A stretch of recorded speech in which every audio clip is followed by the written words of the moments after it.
Hello, everybody. I have another read aloud for you today. It is called Ada's Violin, and it's the story, the true story of the recycled orchestra of Paraguay. Okay, so I will go ahead and get started.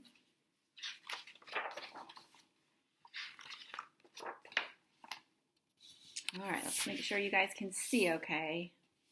Gotta adjust for a minute. There we go. Ada Rios grew up in a town made of trash.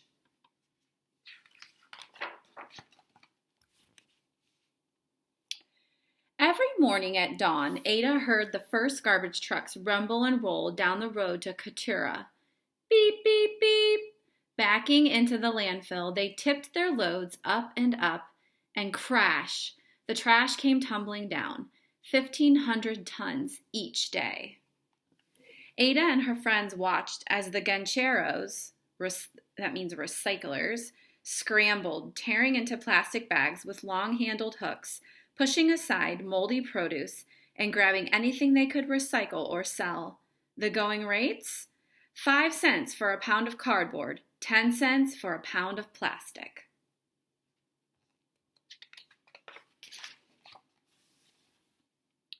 This noisy, stinking, sweltering slum was not the most nurturing neighborhood.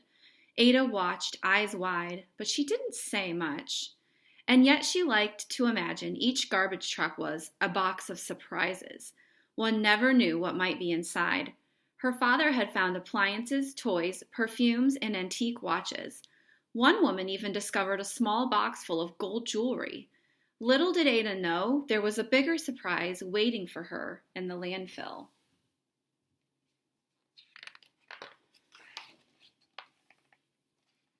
Every day when Ada's parents went to work, Grandmother Marian cared for Ada and her little sister, Noelia. Grandma loved to sing rock and roll songs from the 1960s. The girls grew up to the tunes of the Beatles, Simon and Garfunkel, and Creedence Clearwater Revival. Ada loved to sing too, but only when no one was listening. Ada's dad brightened the night with stories and songs of great musicians. He turned up the radio and pointed out the sounds each instrument made. Ada heard one above all others. Zing went the strings of the violin.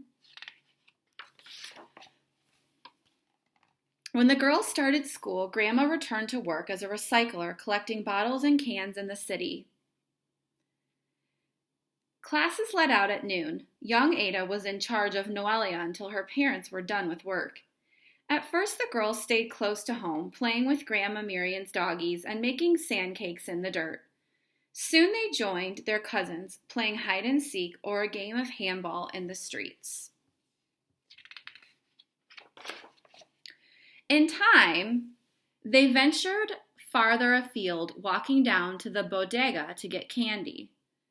But Ada noticed the teenagers hanging out in the alleys, grumbling about life in the landfill looming ahead. What would happen to them? To her little sister?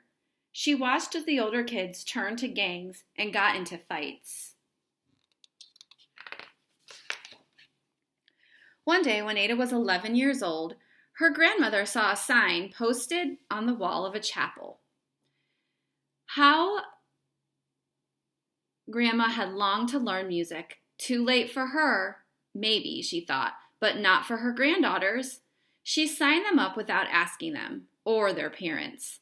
Ada's heart sang out. Thanks to her abuela, she could leave her worries behind and learn to play. And this is in Spanish, but it says, violin, guitar, cello taught Saturdays at 8 o'clock a.m. Fabio Chavez. So that's what that says. At the first class, the teacher, Fabio Chavez, had 3 guitars and 2 violins to share. I'll turn there so you can see a little better. Ada chose a violin right away, but 10 children had signed up. Frustrated, Ada and her friends found that there were not enough instruments to go around. And there was a bigger problem. Everyone quickly realized that the children would need to practice at home, but it wasn't safe to be seen with an expensive instrument in Katura, where a violin is worth more than a house. Watching the children play amid broken glass and rusty metal, Senor Chavez knew he had to do something. He remembered a band called Les Luthiers that made its own instruments. That was it. He asked Nicolas Cola Gomez, a ganchero and carpenter, for help. Senor Gomez found a discarded drum with a big hole in it. What could he use to fix it? He picked through the trash and discovered an old X-ray film. Would that work? It did. Senor Gomez kept experimenting, and others like Tito Romero helped. Inventing instruments wasn't easy, but they fiddled around, discovering which materials hit just the right notes. They transformed oil drums into cellos, water pipes into flutes, and packing crates into guitars. Soon there were enough instruments for all the children who wanted to play. Ada chose a violin made from an old paint can, an aluminum baking tray, a fork, and pieces of wooden crates. Worthless to thieves, it was invaluable to her. It was a violin of her very own. Senor Chavez set up a strict schedule of 3-hour lessons. The class had no classroom, so they played outside despite the 100-degree heat and sudden downpours. At first, Ada and the others struggled. Sharps and flats changed and clanged and clashed. Playing an instrument is a process. It doesn't matter if one is rich or poor, ugly, fat, thin. You cannot learn to play an instrument overnight, Senor Chavez told the children. Some kids decided it was too much work and gave up, but not Ada. After lessons, she would practice at home, sometimes 2 hours a day. It was in time, the screeches, twangs, and tweets hit all the right notes. Their class became a small island where Chavez taught them to respect themselves and one another. Be kind, always say please and thank you, say you're sorry, be dedicated when you commit to something, Senor Chavez told the children. Soon the ragtag crew of kids learned to tune in, to listen to one another, to band together.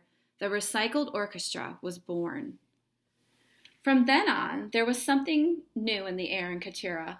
Gancheros trudging home from the landfill might lift their heads to hear the sounds of Ada's violin, or the strains of Bibi's cello, or the strum of Noelia's guitar. A symphony of sound helped to lift them beyond the heat, the stench, and their aching backs. With her violin, Ada closed her eyes and imagined a different life. She could soar on the high, bright, bittersweet notes to a place far away. She could be who she was meant to be. As Ada's skill grew, so did her confidence. Once timid, she now took center stage playing solos. She helped teach the younger children, too. Her teachers and fellow students took note. When she was 12 years old, Ada was named a first violinist. Imagine, she was first at something. Shortly after, she and her 39 fellow musicians were invited to perform concerts in Catura and later in the nearby capital city of Asuncion. Word of this extraordinary orchestra spread. Soon they were asked to perform in other cities and even other countries. Ada and her friends flew on their first airplane, stayed in their first hotel, swam in the bright blue waters of Rio de Janeiro, sampled their first pastries and pineapple, and saw sights they never imagined. The world dazzled them, just as they dazzled the world.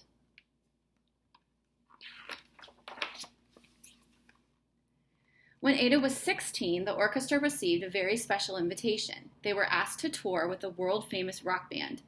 More than 35,000 people awaited them at their first concert stop at Bogota, Colombia. Ada was more than nervous. She didn't know how to enter or how to greet the audience. She went blank. She saw a giant stage with glaring lights and heard people screaming.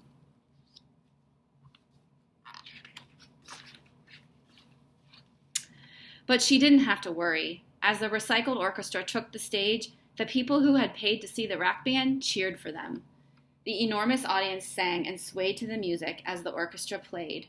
And as their performance came to a close, A crescendo of cheers, chants, and applause resounded across the park.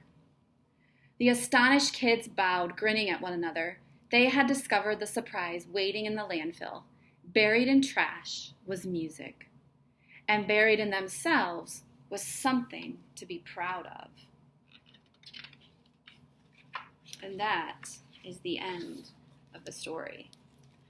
So I don't know about you, but I just thought that book was amazing. I thought for so many different reasons.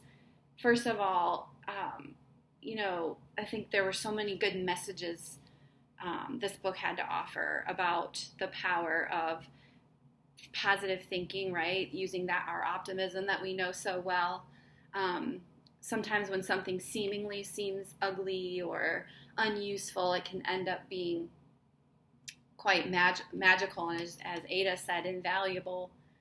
That means there was no price on it. It was just amazing to her, the instruments. And then also, I think it taught a lot about having a growth mindset. Playing the instruments wasn't easy, and they had to really, take their time and practice their skill. And they also had to learn how to play together, come together as a group and a team, like we did this year in third grade. So I thought this book was awesome. I hope you enjoyed it. And then it was a true story. And you know how I love, and I know you guys love seeing the pictures on the back. So I'll go to a zoom in. This is the real orchestra. Those are all the people. And it's cool. You can even see some of their instruments, the recycled instruments.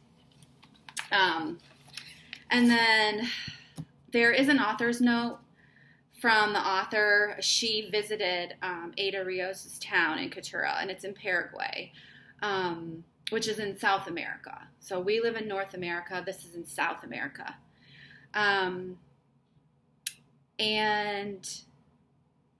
Let's see. I think that's all I wanted to share from the book, because you guys are going to now go on a YouTube. There's a really cool video of the band actually playing. So you're going to get to watch the orchestra play some music. And then what I thought you guys could do is, if you're feeling creative, you could try to make an instrument of your own. So maybe you can watch the video and get some ideas, but you might have to do some research today on YouTube or other places. Maybe that you could find a way to make an instrument, or you could just come up with it on your own based on what you know about music. And then if you come up with anything cool, you can actually make it, or if you want to just draw it out on a piece of paper, like make a diagram or maybe something cool that you come up with, you can do that too. And then I'd love to see your creations on Flipgrid. Or you can upload a picture if you'd like to. Okay, well that's it. I hope you enjoyed the story, and I will talk to you soon. Bye, guys.